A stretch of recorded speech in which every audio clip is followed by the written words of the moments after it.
This time on cherry picking, the Highboy is back, and we failed miserably. And it also failed miserably. Let's get into it.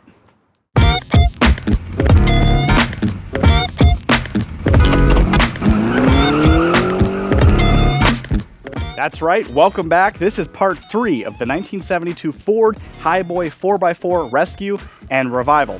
Now, this was originally a 2-part series, and this is part 3 because I didn't expect this thing to come back, but it is back, and that means we're gonna fix all the things we didn't fix in the first two videos and make it as good as we possibly can and turn this thing into the best version of a daily driver 72 Ford Highboy that we can. If you're new to the channel, hello, welcome. Thanks for watching. I hope you enjoy it here. Go ahead and subscribe. I do lots of videos like this, and if you're not new here and you've been around, well, thanks for coming back. Now, like I said, in today's video, we're gonna make this thing as good as we possibly can. We're gonna fix all the problems with it, and there's lots of them.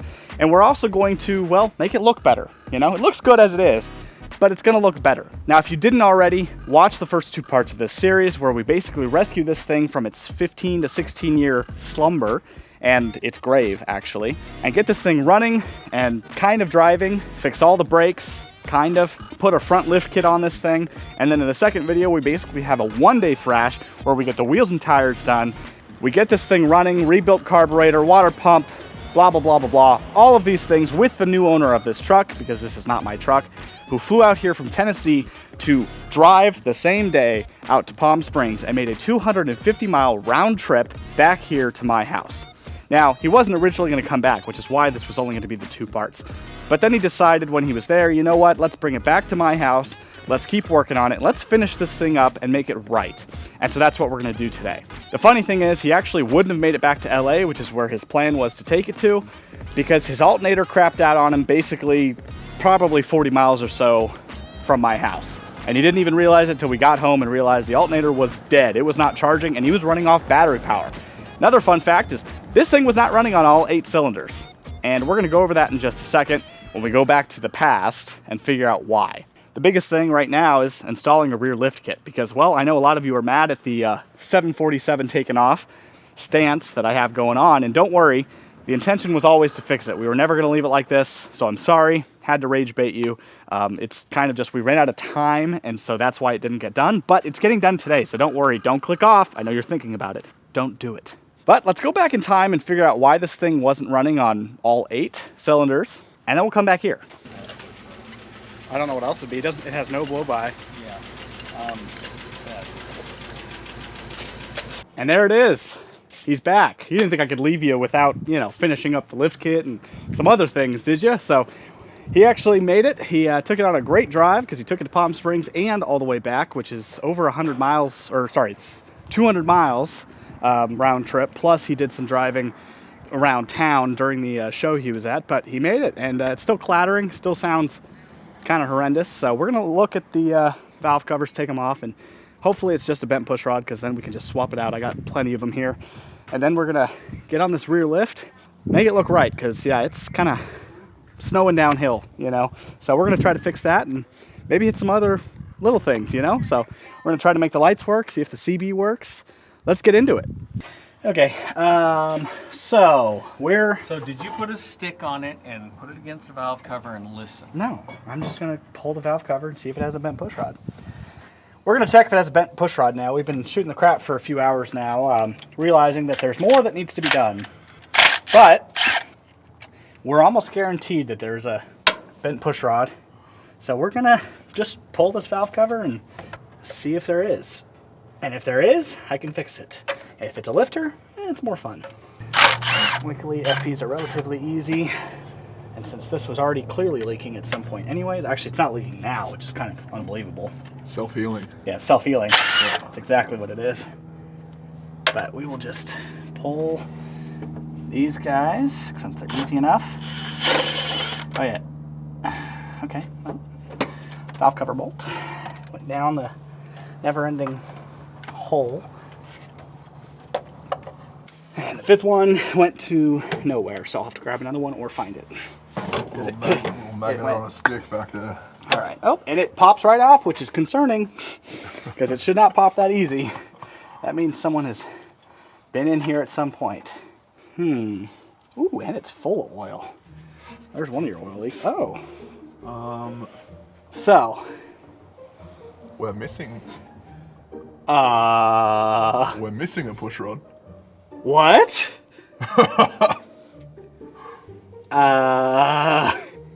Well, that's a first.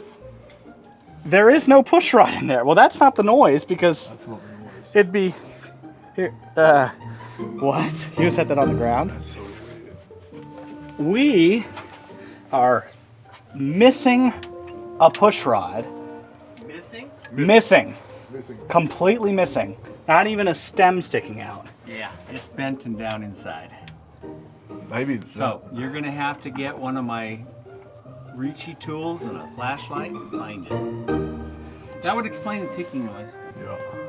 Just saying. Yeah, this is just bouncing around. Yeah, it's literally just. Ran pretty good for 7 cylinders. Not Yeah. bad. I don't know which one that was There either. was a couple of hills where I could definitely feel it didn't have all of them. Yeah. Yeah, that would be why. Let me show. That's pretty wild. Took the valve cover off and literally just missing the push rod, which means it's down in there. So we're gonna fish it out, I guess, and try to get all of it, and then throw another one in because still ran fine. So we're gonna do that and come back and see if that fixes it.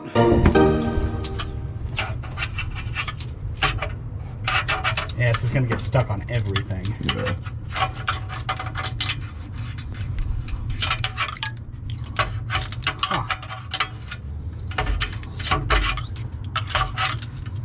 Not really many places it can go to. Someone. It's gonna be in a valley.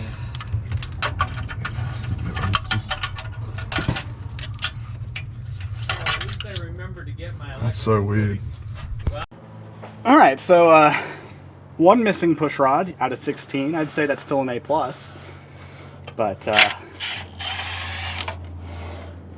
we're gonna pull the other valve cover and just make sure there's not 2 out of 16.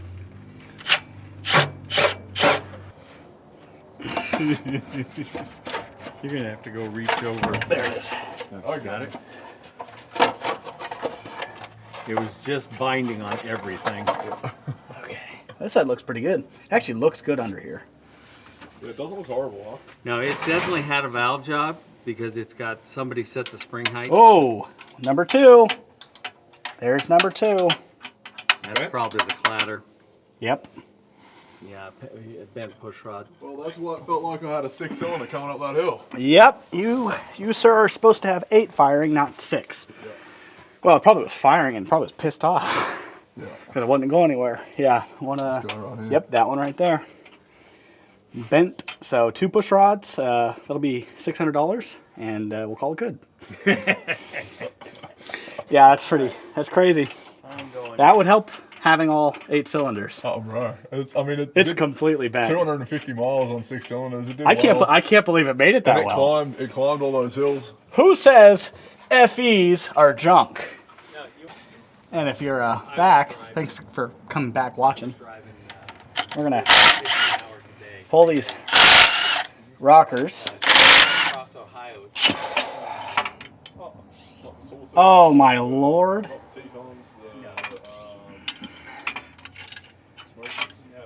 All right, your push rods are not supposed to look like that, but that's the new fuel economy version, I guess.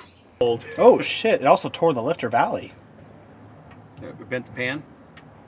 Yeah, you're taking it apart. Sorry. Yeah, it's not that big of a deal. Well, this day was kind of wasted, to an extent.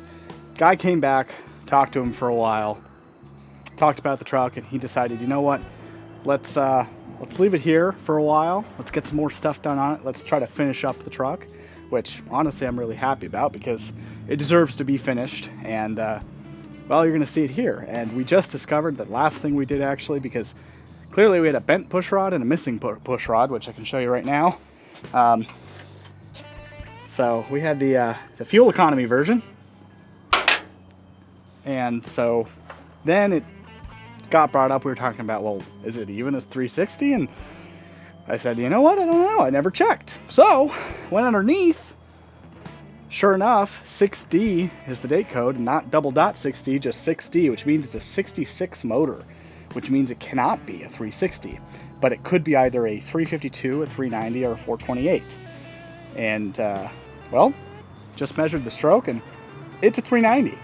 So, big win on that. You know, we never really wouldn't have thought to figure it out if I hadn't checked the push rods and we hadn't talked about it. And, well, I guess there's always some good news even in some bad news. And so far, everything seems fine. I do need to pull the intake because one of the lifters pulled out and has flopped over on its side, and there's a push rod in there I can't see. And yes, you could do this all through the intake on an FE, but it's also not that hard just to pull the intake. It's 10 bolts plus some other little stuff.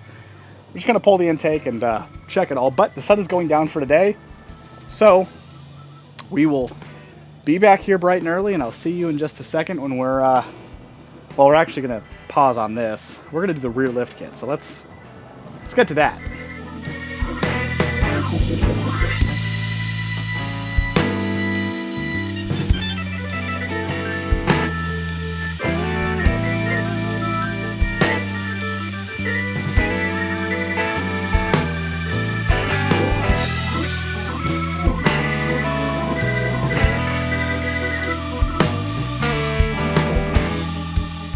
That was a crazy day when he came back, and we didn't really get a lot done. We were actually going to do the lift on that day, but then he decided he was going to leave the truck here, and I was going to fix all the other things that are wrong with it and make it the best it could be. So it turns out we were running on 6 cylinders. One push rod was completely missing. Another one was bent in half, basically, which is kind of a thing these FEs like to do for some reason. I also discovered the timing chain was pretty loose, and a nice little surprise, we discovered this thing was actually a 390 from a 66 passenger car, which is pretty cool. It's actually the exact motor that would belong date code correct in my 66 wagon, but we'll save that for another time.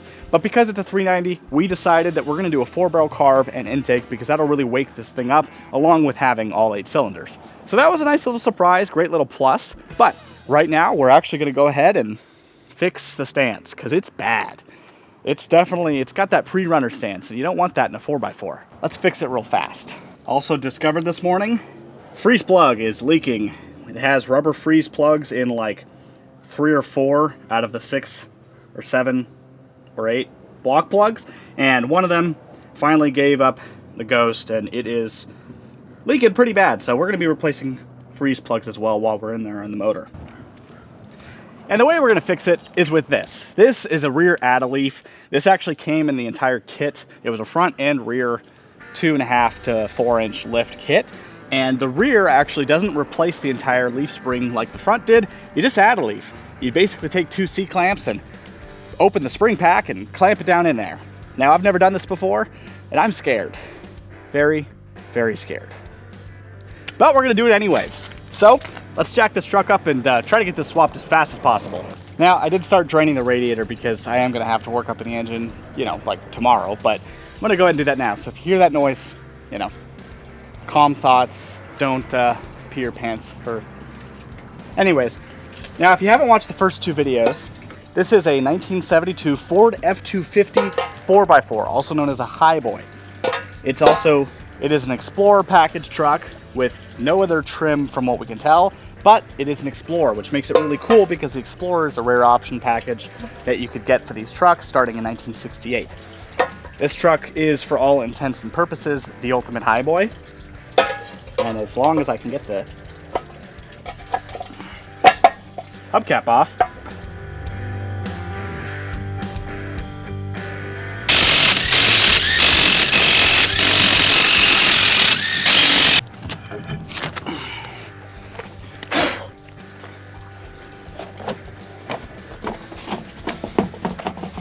now I'm gonna go ahead and set this down on the bumper because it actually seems to be the tallest point to put this on. And the bumper is welded very structurally to the frame, so I think it'll be fine. Now here's the not so fun part. I gotta cut my U-bolts because they're not breaking loose. I discovered that the day that he was leaving. They weren't even coming close to breaking loose, so we're just gonna cut them and hope everything goes well and dandy. Here we go.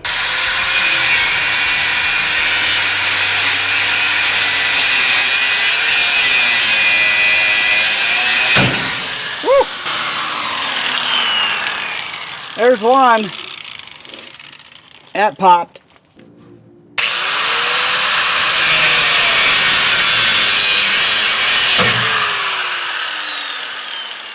There's two. Two more on this side.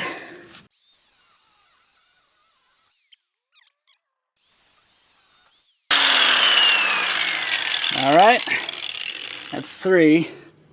One more. That guy, yep, that guy's completely off. This is like Russian roulette. Every time they pop, you don't know if you're gonna die.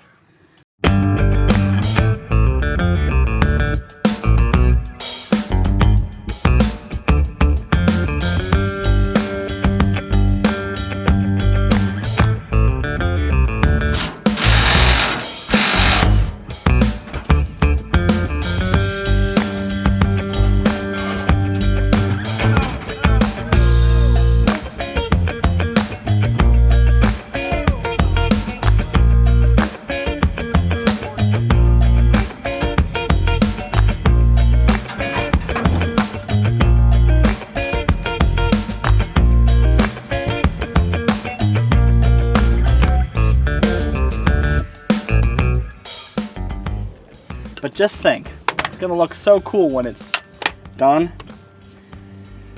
All right, this is the part where we hope and pray and we watch our ears.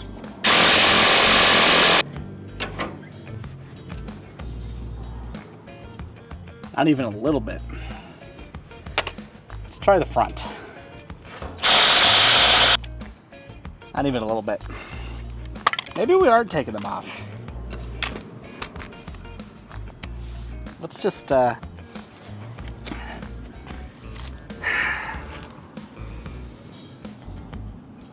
sometimes you just gotta sit here and soak up the sun. You know what I'm saying?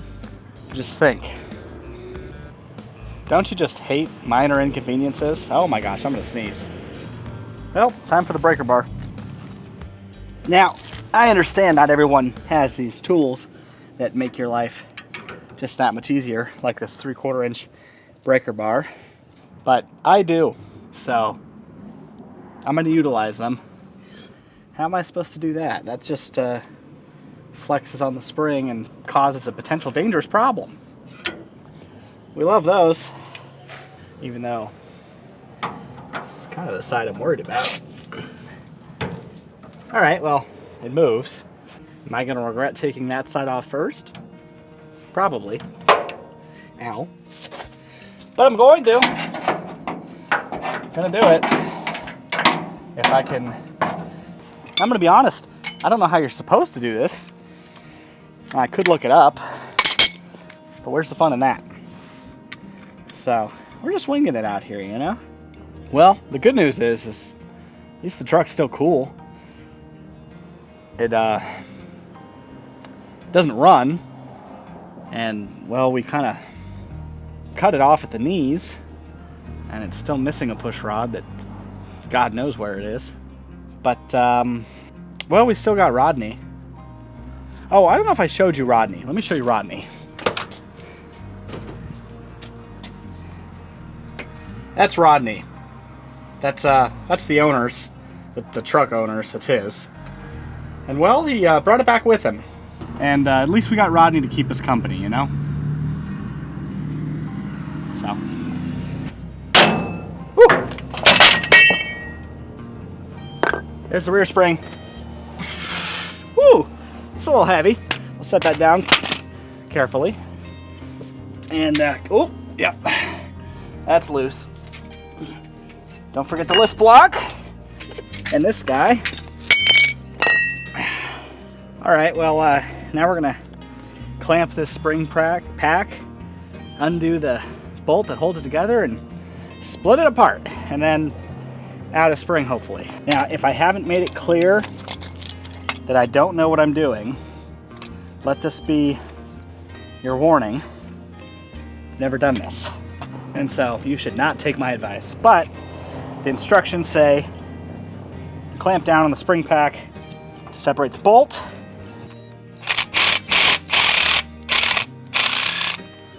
Okay, well, started to. Need vice grips. It is separated,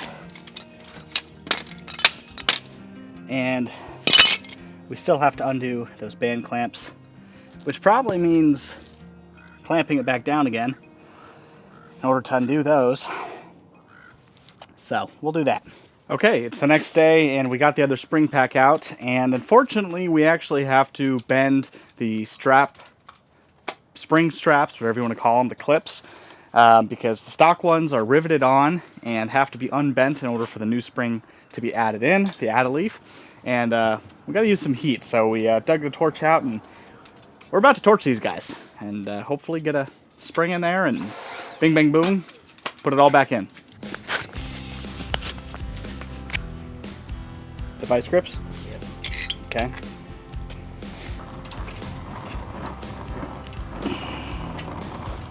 You know, kind of heating up my hand a little bit.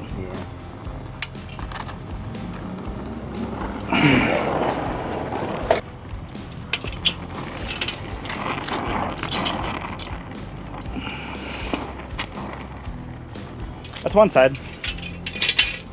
All right, we're just gonna see if I can drill this at all, because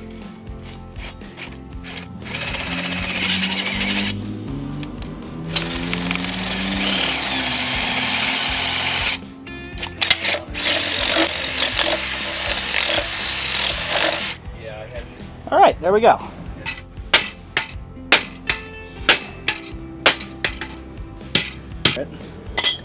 This old one doesn't really look much different, although it's probably stiffer. Yeah. All right, it has been a long time. As you can see, the sun is going down. It is down now that I say that, but it took most of the day to get these spring packs done. Plus I painted them. So let me show you them real fast and then we'll put it on the wheels and hope that it actually is a 2-inch lift. But if you take a peek under here, you can kind of see, it's dark.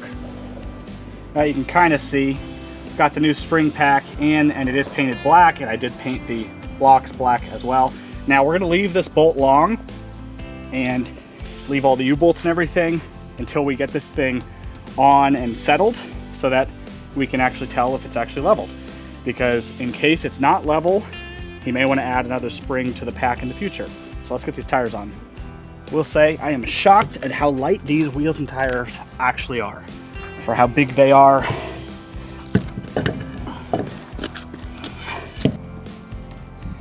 Now this is the moment of truth. It's going to be hard to tell on camera because you're actually not that level and this is on a slope, but I can tell you right now it's probably still a little bit saggy in the back.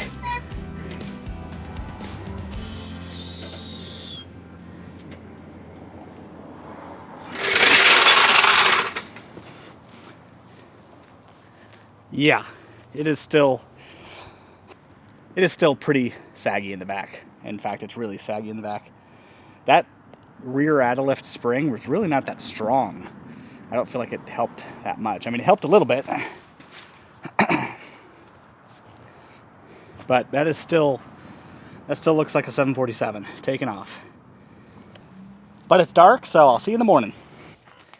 All right, well, I've had a day now to really think it over and figure out this rear lift situation. I actually took yesterday off because I had to jump on a marketplace find that I just couldn't miss, and so I drove 6 hours to Pahrump, Nevada. I can't say that in a row. Pahrump, Nevada, and back to buy a bunch of FE parts and a bunch of old school Ford parts. Couldn't miss it. Was a great deal, but now I'm back. And I've been thinking, because I actually went ahead and measured this thing, and well, let me show you. There's a few reasons why this truck still looks jacked up in the front, and it kind of is one of them. That's one of the reasons. It just is. It's jacked up. But it's not jacked up as much as it looks, and I'll explain why. The first thing is that the truck is actually sitting on a bit of a slope, quite a bit of a slope. My driveway is not flat here. It's actually pretty significantly raised, and so it already has the stance being added to it. The second thing is that the front wheel well arches and the rear wheel well arches are not at the same height. Oh, didn't mean to drop that. They may look similar, but if you pay attention to where the body molding and the thickness of the fenders are and the quarters, you'll notice that It's much taller back here. So it does create an illusion that the front has a larger opening than the rear, because it technically has a larger opening. But the real true way to test if this thing is level or not is to measure from the center line of the axle to the body side molding. Now I'm choosing to measure specifically to the lower section of the body side molding. Now in the front here, I'm reading at 45 3/4 exactly. So it's 45 3/4 there. Now at the rear here, we're actually measuring at 44 1/4. So we're actually 1.5 inches off from front to back on the passenger side. However, the driver's side is not the same. Now the driver's side is actually a slightly different story because the front still measures at 45 3/4 exactly on the dot. So the front perfectly level from side to side. However, the rear is not the 41 1/4, it's actually 45 1/2, just a split hair under 45 1/2, which means that it's only about 1/4 of an inch lower on the driver's side in the back. Passenger side's about 1.5 inches. So I've been told this is normal, and it is what it is. But I do have one thing that we're gonna try to do first before we resort to adding lift blocks or anything like that. We're gonna go ahead and loosen all of the front suspension, just kind of undo a little bit of the bolt threads, because I assembled it all completely unweighted. Didn't have the weight of the truck on any of the suspension when it was tightened up. So it was actually tightened up in the lowest hanging position, just on the actual weight of the springs pulling themselves down. And because of that, when I tightened the bolts, the bushings got bound, and that little bit of binding may actually be holding the front of the truck higher than it probably needs to be. And now, since he's done the 250 plus miles of driving with this truck, it's probably had a little bit of time to settle a little bit and move around, and things got worked in. But now I need to loosen those bolts, let the whole thing settle on its own weight, and then tighten everything back up and then measure it. So let's do that. All right, now we're gonna see if that made any change at all. Luckily it was quick, but let's see if I'm delusional or if that made a change. Well, it made a change. Let me measure the other side. Well, this is unfortunate. It made it taller. We're now measuring at 46 on this side and just over 45 3/4 on the other side.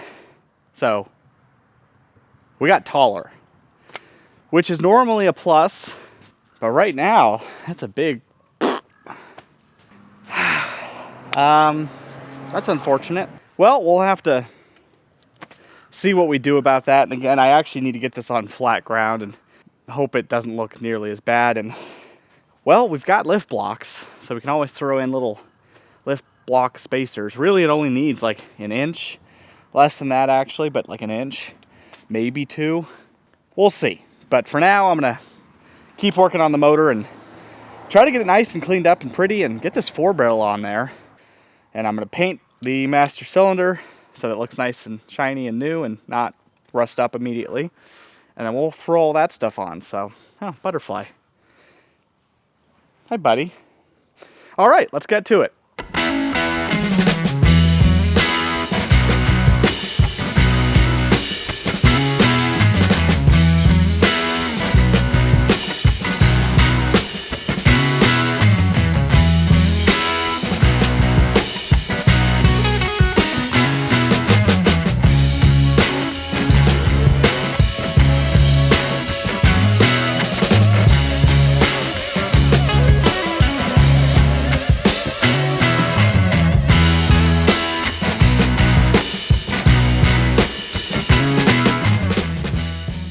All right, it's been a day or two or so, but we've been working on, well, changing out the whole front end of this truck. I don't know what I did just last. It was probably loosening the bolts and seeing if the height changed, and it didn't. But anyways, today I've been working on getting the front accessories off the truck. As you can see, I've got them all piled here nicely. And there's the timing cover that we just got off, and it is super nasty. And all the other parts, we're gonna paint the fan and the pulleys. All the pulleys are gonna get painted because while they're off, might as well.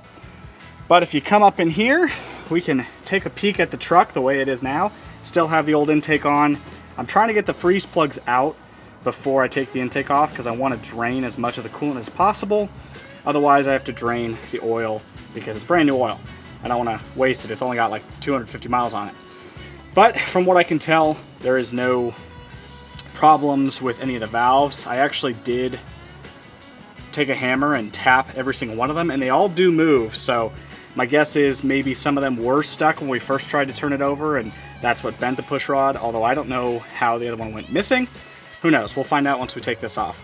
But I wanted to show you the timing chain, because this is a replacement timing chain if you know anything about FEs. The original ones were a nylon gear set, which they put from the factory in order to make it quieter. So this one is not original because it is full metal. It is just a single roller, and as you can see, I can wiggle it back and forth a few degrees, probably 1 or 2 degrees, not a ton, but it's got some slop. So it's a good thing we're doing it, because we're going to change it now and put a double roller in, and it'll be nice and new. And then we'll clean all of this off, put the 4-barrel on, and then paint everything. So I'm going to get back to swapping this timing chain and finishing it up, and the sun is going down, so I'll see you in just a second when it's tomorrow. Okay, so I don't entirely know where I left off, but that's okay. I'm sure it was something about the freeze plugs and... Oh, well, I remember actually. So for you, it's only been a second. For me, it's been a few days, because I've been cleaning and cleaning and cleaning and cleaning some more, all of the nasty, grimy parts off of this motor, because it is disgusting and very much baked on there. But we actually went ahead and took off all of the front accessories off this truck. Basically just tore everything down, took the carb off, took everything, the alternator, water pump, I couldn't remember, but like everything, we took it all off. Fan, shroud, everything. Because we need to get this thing down to a bare-ish block, and we're doing a timing chain, which turns out to be a good thing for 2 reasons. For one, timing chain is a little bit sloppy. Now this was replaced at some point, because this is not the original timing chain. These FEs from the factory actually came with a nylon tooth gear, which they put on because it made them quieter or so. Now, I don't know how much quieter they actually make them. I have never noticed any difference between a nylon versus a double roller, but this one is super loose and it's not the original, so we're replacing it. But one of the other things that I discovered that you'll notice in that video, if you know anything about FEs, is the oil slinger is gone. That's right, the oil slinger, and you're probably wondering, well, what the heck's the oil slinger? Let me show you. Luckily for Matt, the guy that owns this truck, I have piles of these, but this is the oil slinger, and on these FEs, this little guy is kind of important, because not only does it keep excess oil off of the front cover seal, your main front seal, but it also slings oil back onto the timing chain. This sits in front of the timing chain towards the front of the motor. Oil comes out with the crank and everything and splashes everywhere. And then this basically throws oil back onto the timing chain to prevent overheating and proper lubrication. Now the old timing chain main gear actually did have a bunch of heat wear to it. It was actually blued towards the middle all the way around, so maybe it wasn't getting proper oiling. Now I don't know why this was left off years ago when they replaced the chain, but it's pretty important. So I found one from one of my stash, wire wheeled it, and it's just gonna go right back on, no biggie. We're pretty much at the point now where we actually get to the fun part that I've been avoiding, so to speak, which is the intake. Now we'll just set this guy down. The intake on this motor is an original 72 Ford truck 2-barrel intake. Now it's probably the original one off this truck, and when somebody blew up the motor, whoever knows how many years ago, when this had a 360 in it, they probably just kept the same intake and carb because it costs nothing. Well, since we found out this is a 390, we're not gonna leave that. I've got too many 4-barrel intakes to not put one on, and Matt, the owner of this truck, was like, hey man, it's a 390, and that's a lot more torque and a lot more power. Might as well put a 4-barrel on it while we're here, you know what I'm saying? Unfortunately, the 4-barrel I have is not exactly like a direct bolt-on, but let's look at it. So, this is what I got. This is a factory Ford 1961 Thunderbird 4-barrel intake. Iron. 70 pounds of goodness. Now you're probably wondering, why not go with aluminum? Well, aluminum's not cheap, folks, okay? I've already spent a lot on this truck. We're gonna call this a budget daily driver build, as budget as it can be. So we're saving money where we can, you know what I'm saying? Trying to save the owner some money. Plus, these factory Ford intakes actually flow pretty well. You can work them to be even better, but for a stock 390 with nothing done to it, in a truck, this is gonna be the perfect intake for this for now.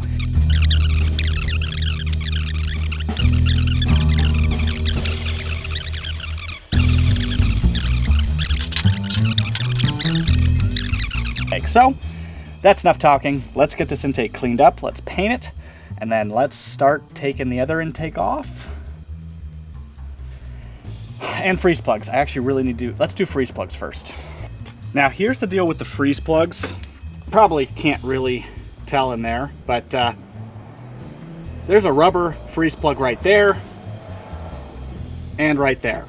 And they are both currently leaking. Someone put them in as a roadside repair. Who knows how many years ago, probably a roadside repair, blew out the original expansion plugs, and that was their solution. But after however many years it's been in there, it's now leaking, so we gotta take them out. Unfortunately, they're not just coming out. The rubber is dry and hard. So I'm gonna have to take a drill bit and carefully drill into the rubber and not go too far and poke into the cylinder wall, because that would be bad. But because of where they are, I did a special drill bit for this, so let me show you. Where are you going to, partner? This town ain't big enough for the both of us. Yeah, this is the one I got. It's about 2.5 feet long or so. You know, I would say well above average. But this is what I'm going to use, because I'm basically going to stick it through the fender well, take the metal washer on the outside of those freeze plugs out, and then just very carefully and lightly drill the rubber out in a bunch of spots, and then hopefully I can yank them out of there. And then we can put new ones in. But long drill bit for the win. We're just going to very carefully go the right way. This'll be loads of fun.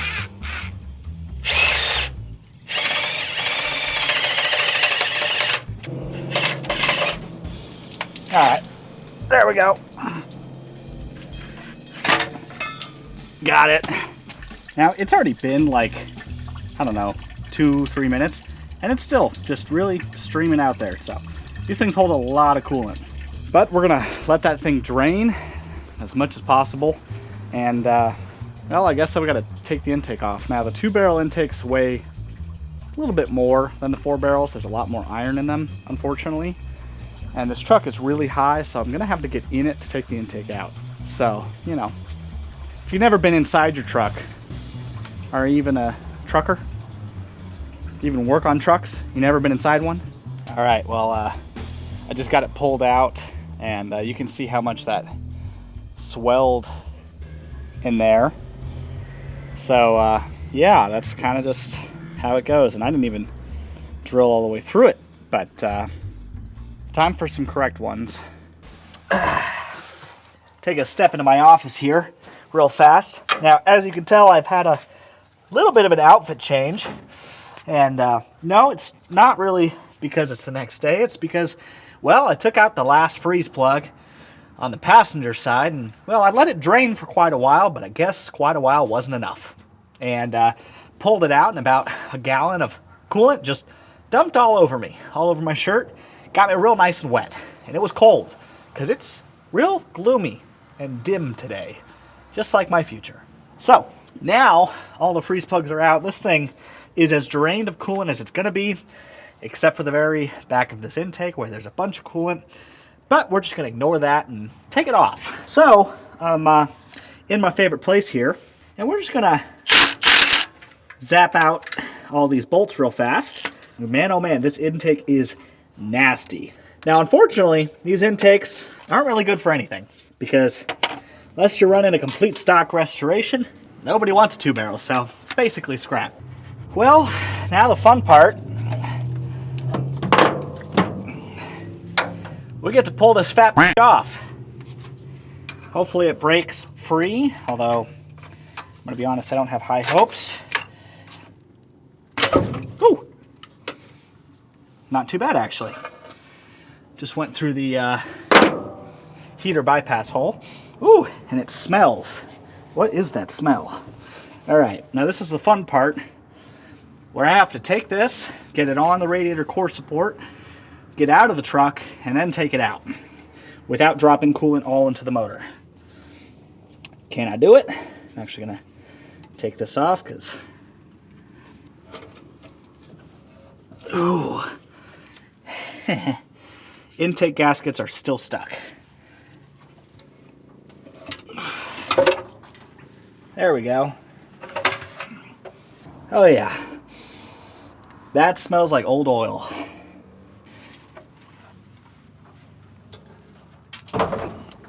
All right. Now I just gotta get out of here somehow.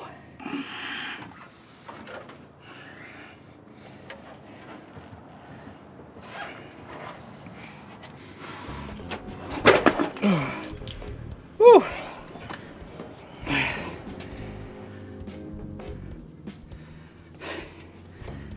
Doing this at height is a little sketchy. I'm dying. Help me. But there we go. Now we just got to get it down.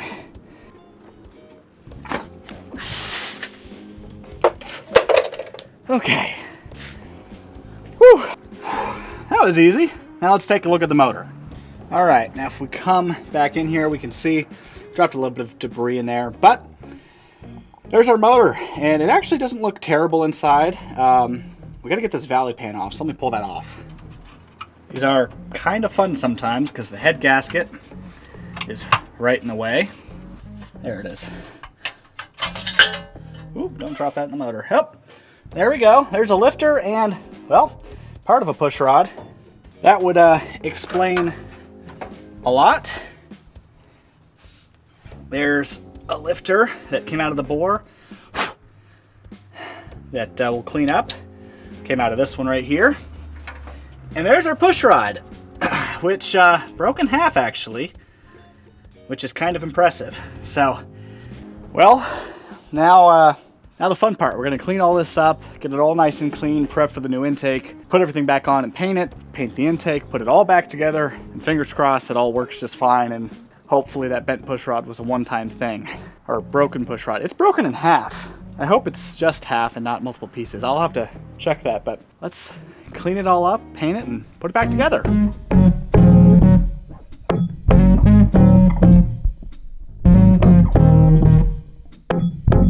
All right, it is hours later, and the sun is going down. Can't really tell because it's just gloomy, but it's starting to get a little dimmer.